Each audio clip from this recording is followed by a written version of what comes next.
Prior to being here, I was a financial advisor. Prior to that, I was a teacher. Okay. And so I decided to sell my practice. I decided to pursue something else in 2013 and then sold my practice in 2014. And then in 2015, we finally got what we needed incorporated inside the lease here. But we didn't open until 2017. Oh, okay. So we had some issues with our builder. Like we should have been open in 2016. We didn't open until May of 2017. Oh, wow. So we opened with a huge, like kind of looming debt and all sorts of stuff because it took us so long to get open. Yeah.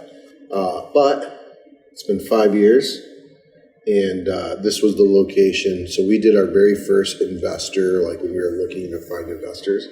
We did our very first meeting in this space. And so, but this building had just recently sold at the time for like $400,000, and now it's being sold for $27 million. Wow. So the neighborhood's changed significantly in 5 years, and so it was a very quiet neighborhood. Founders originally opened in this neighborhood. Their first 10 years were here. Okay. And in 2007, they moved to where they're at now, and then blew up. Yeah.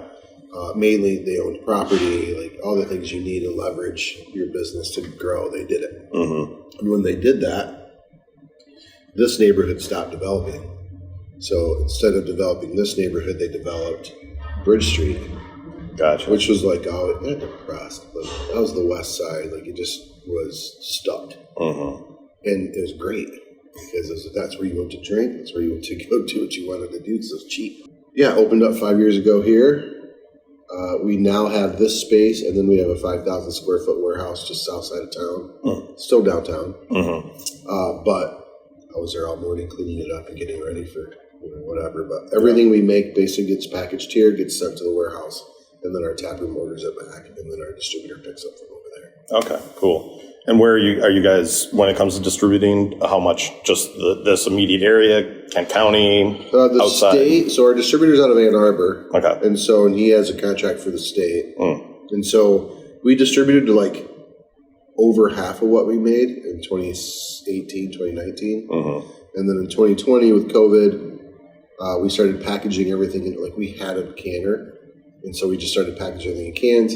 At the same time as we had made some huge moves in our brewery. So I took over a brewery. My partner was in charge of the brewery. And so I took over. He no longer works here. Started making hazy IPAs and over adjuncted stouts and like kind of hype beer. But still, because of what we are, so we serve a fair amount of food. And I would argue probably 2017, 2018, but 2019.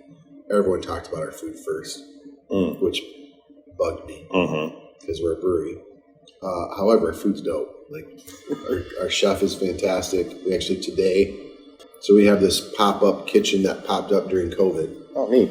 That has remained called the Grand Zombie, and it's a Creole-inspired dish. We do one a week, and then we have it till it runs out. We can't make any changes or additions. Like it is what it is, and we sell out every week. Nice. In fact, we might we'll sell it today, maybe. Yeah. Sometimes it makes it to Saturday.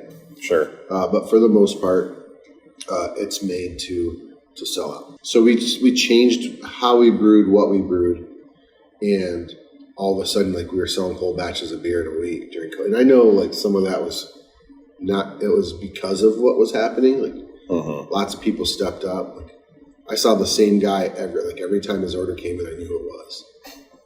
And like he showed up during COVID, and like I haven't seen him, and I have a feeling he drove out of his way, you know what I mean, to come here. But every day on his way home, he'd stop and get 2 crowlers and tacos and leave. Oh wow! And so like we had a lot of that. Yeah. And so it got to the point where we couldn't keep up with just our tap room. So in 2020, even with a closed or semi-open tap room, we got really busy. Because the city created these social districts, and social zones. So we have a social zone on our side, which is where the picnic tables are, and then the district is across the street. You have to have a logoed cup, and then you can walk basically from Linear, which is just north of us, all the way down to Atwater and take a right and go all the way down to like Harmony Hall or Cooster House, or you can keep walking to Founders.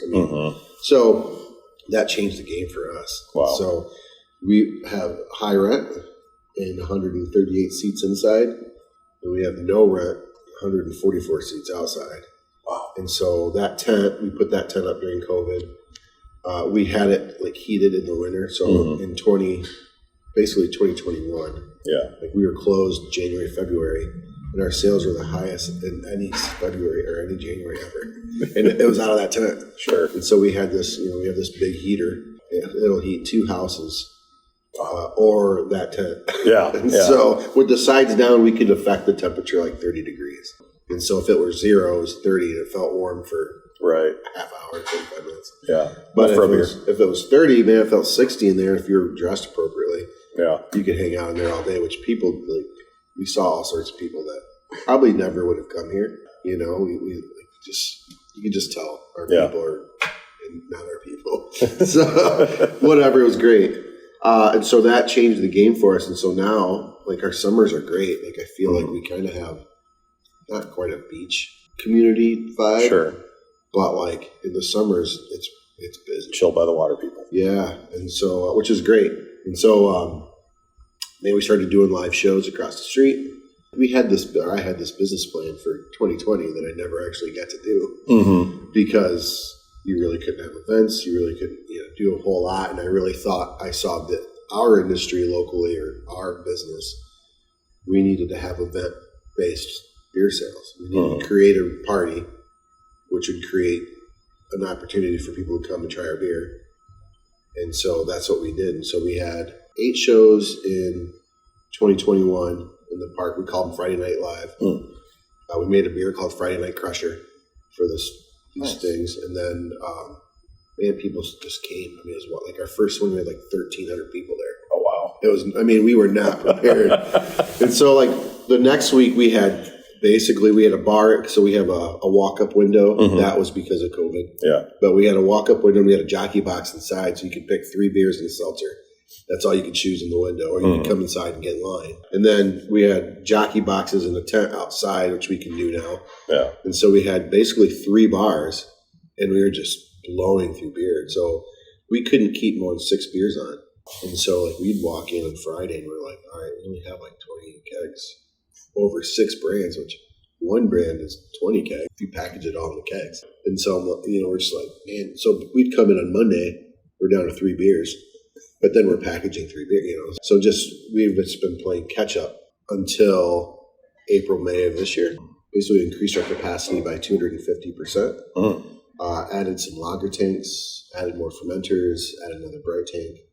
And that's allowed us to push beer a lot faster. So now I think we have like 17, 18 beers on. Oh, cool. We have maybe 8 brands and cans in our case. And we're now sending beer to distribution again for the first time in June. So you guys were in that 500 barrel production before or during COVID and stuff, and now during COVID we did. Now you're looking more at the 2,000, 1,200. Okay, yeah, cool. Yeah, I can't do math, so I'm glad you did that for me. Well, I'm like, we just started having a conversation about it because I was thinking 15, 18, and our conversation was about $1,000 number. 1,000 barrel number. I'm like, is that the number? Or are you just picking? So, like, what is our capacity? Yeah. So, but what size brew house do you guys? We have a 10 barrel brew house. Okay. And then everything new is 20s. Right. So we double batch into the new tanks, and it seemed to be working well. We picked up another brewer. He was the head of brewery operations for Upland, and so he and his family moved close. Nice. He was looking to work at a smaller brewery, and so we were fortunate enough to pick him up, and it's been not a rude awakening, but like just how shitty we were at counting things, keeping track. Well, and that's the maturity stage. I mean, because your background wasn't beer; it was, but you knew that you wanted to get into it. You're seeing a creation aspect, and like you said, revamping the whole idea of what the brewery should be stylistically. Yeah, move it forward. Yeah, and now you're to that mature level where now you have to understand, okay, if we're going to grow, we have to grow appropriately and have someone to come in. That's a smart idea instead of going, I'm going to figure it out, because you do have people in the industry that want to do that. Absolutely. And you don't always see success out of that. And that's just not my skill set, is what I'm realizing. Even like now that he's here, he's like, go get this, report this. And then like I report it to him. He's like, oh, you forgot these. I'm a big picture networker. Mm-hmm. I think that's what allowed us to do what we're doing. But like now I have a really good team. We have really good brewers. We have a fantastic chef. We have a really good general manager that controls the front of the house. Like all these people, before Patrick got here from Upland, our brewer had been here since the beginning. Our chef's been here since the beginning. Our general manager's been here since the beginning. So like our leaders have been here the whole time. Cool. Which is good because they fly our flag for when it comes, Well, and you probably just saw it's a competitive market. You have to either adapt or go away. And, and you guys adapted. Yeah. And now you're reaping that success. So is that, you have to be proud about the fact that you made the decisions at the right time and, survived through COVID. And now you guys can see that on the other end because you've had time to learn it and move on from there. It is harder now than during COVID, but it's okay. Like just everything grain is more expensive. Kitchen staff is more expensive. Gas is more expensive. Like everything, everything's more expensive. And so it's hard to find. We had really good, we have good staff, but like, it's like a different, they just look at it different because it's a different generation. And so, which is fine because in that, like, they're the soul of the tap room, right? They're like the personality of the tap room. Yeah. And so we got good. What is the personality of the tap room? Do you feel it takes after what you've wanted it to be, or are you seeing it become something of its own because of the years that you guys have been open now? A little bit of both. I think we built it for people to behave like X, but when people come, they behave like Y. Mm-hmm. And that's okay. That's been interesting to watch. Yeah. Play out. We didn't ever have like a line, before. Yeah. So in fact, there's a whole row of two tops that we don't have in here that used to be in here. But what we found is by having this line, we can crush through a line quick. Mm-hmm. In fact, we can take orders and serve beers faster, obviously, than the kitchen can go. Mm. And so when we're busy, basically beer only lines. Okay. And then there's a couple lines where you can get food. Gotcha. That way we can pace our kitchen and keep up. But my whole, being a Puerto Rican dude in West Michigan, my whole thought was that people would feel what it's like to feel the hospitality of a Puerto Rican guy here. And so because growing up, I've always known my family to be super gregarious and hospitable. Mm-hmm. I don't know that that's necessarily, like, we're on the fringe in West Michigan, even though there's a ton of Puerto Ricans. Mm-hmm. I see it represented all the time. I wanted to be a place for people to get loved on when they come in, regardless of what they look like. Right. And so I think that we've done that quite well. Cool. People who look like me in this town might go somewhere else and not get treated well. And so we talk to our staff about, hey, they might come in with a chip on their shoulder because they're expecting you to be a dick. Mm-hmm. And so you might have to push through that. Yeah. And so recognize that that's what you're saying. They're just not jerks. And so we've made a lot of fans, I think, of people because staff is patient and truly tries to be hospitable and kind. So I think the coolest thing someone said to me is, man, I love your staff. It doesn't matter who it is. They make me feel like I belong every time I come. I think our idea was like, this should be your living room away from your living room. Mm-hmm. And it's playing out. And again, you have to have that forward thought of it. And there's, like you said, almost like a training involved. Like you're giving that discussion. You're not just hoping that they get it. Right. Right. Yeah. I was like, and even like there's this weird since COVID, like, we're not going to put up with your shit type of mentality, which is I go to bat for my staff. However, like it's still hospitality. Yeah. And so like there's we're trying to find that line between accommodating people, but also we're not doormats. And so sometimes I have to talk to people. Mm-hmm. And I'm happy to do it, like with, grace. Right. It's the political, or what is it when it's politics, like the glad handling or whatever. Yes, yeah. Sometimes there's a couple people who are regulars and I know them. Mm-hmm. So I email them like, hey man, you came in and did this. And I know that you're a huge fan of ours. And so I know you don't want to behave this way. if you thought it was offensive, you wouldn't do it. Mm-hmm. And like, oh, you're right. And so they stop. And so you just have to have hard conversations. Yeah. You know, be willing to have hard conversations and let truth and grace meet somewhere in the middle. Right. You know, it can't be all hammer. Mm-hmm. You know, you gotta, like you said, glad hand a little bit. Yeah. And so that way you can still stick up for your staff without being mean. I guess the other thing that I was just thinking, like now that you've kind of made that move towards the growth and having that more stability, like, are you continuing to like look forward and more growth within this place? Or, you know, obviously the kind of the new thing, like you were mentioning before, people opening up satellite tap rooms and like introducing yourself to even another part of this city, you know, or somewhere else, you know, is that the kind of the thought process on the future? It's in my radar, but right now I'm happy to be here. I'm trying to figure out how we can make this profitable. Mm-hmm. And so once I understand how that works, then we can start to look at something else. Yeah. I do have ideas. And it wouldn't be in Grand Rapids, it would be in Muskegon. And so I just bought a house in Muskegon. I don't live there. Rental, you know, it's an income property. But you have a place up there. But I think that'd be a really cool community to grow in. We need to own property. We don't. And I think there's an opportunity for us to own property there. Mm. And so I love our space. Like this space, I don't know that this will go away. Maybe shrink, but even that, there's cost in that. Mm-hmm. And so if we can maintain this as being profitable, then we can look at some, you know, leverage property and something else and grow more tanks. Sure. And maybe make that just a community space. Yeah.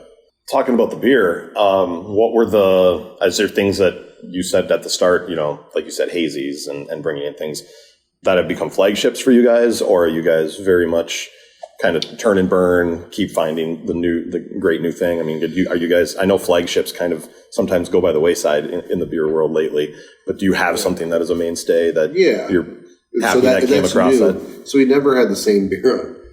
Not on purpose. We had some that we kept making. Yeah. Before the addition of new tanks in April, May, we only had 4 fermenters in a bright tank.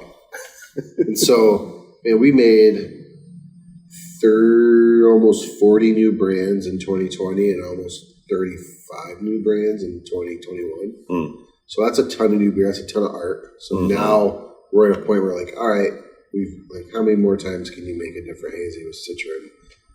The Mosaic and Idaho 7 or Strata or Sabro. And so like, how many times can you sprinkle in something with Citra hops? And so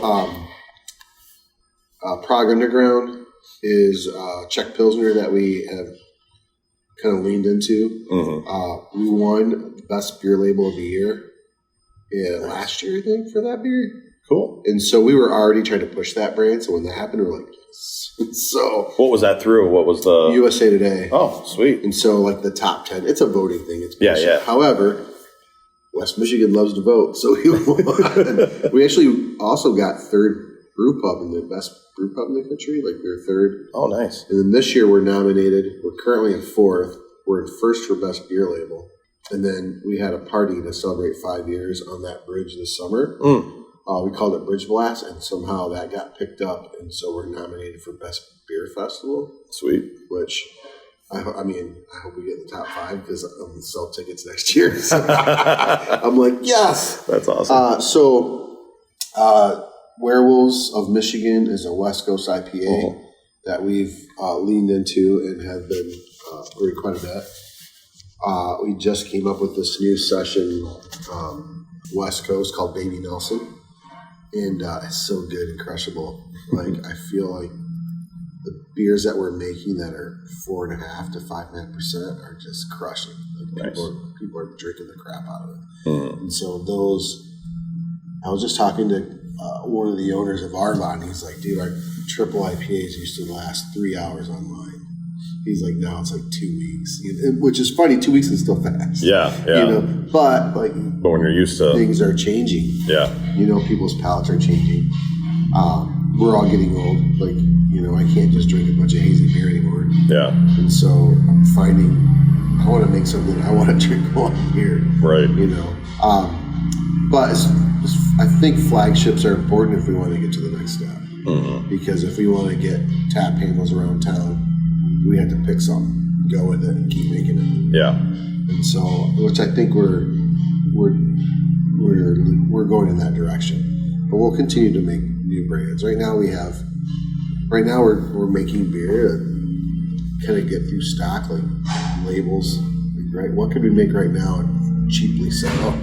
You know, because things are so goofy right now. Yeah. And we have no anticipation or expectation for what to expect. Like, what should we expect this fall? Like, I literally have no history. Dartboard. Yeah.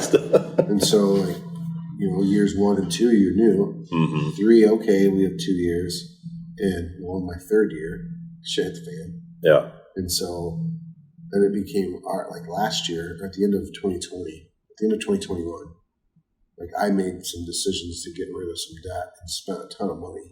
I wish I'd cut that money. But like our November, December sales were like the worst ever. We were like, why? Like it was Omicron, I think was going on. So this year I'm like, so what can I expect? And you know, typically those are huge months for us. And it, you know, in that year, like, so I don't know what to expect. Oh, jeez. And so we are, you know, we're not short-staffed. We're kind of short-staffed. But rather than hire, we're limping into this fall, winter, thinking, okay, we want to preserve the staff that we have. We want them to continue to make good money, which they do. Same with the kitchen. Like we could use another kitchen person, but we know we have one coming. We know it's slowing down, and so we're optimistic about what our expectation, you know, or what our experience will be.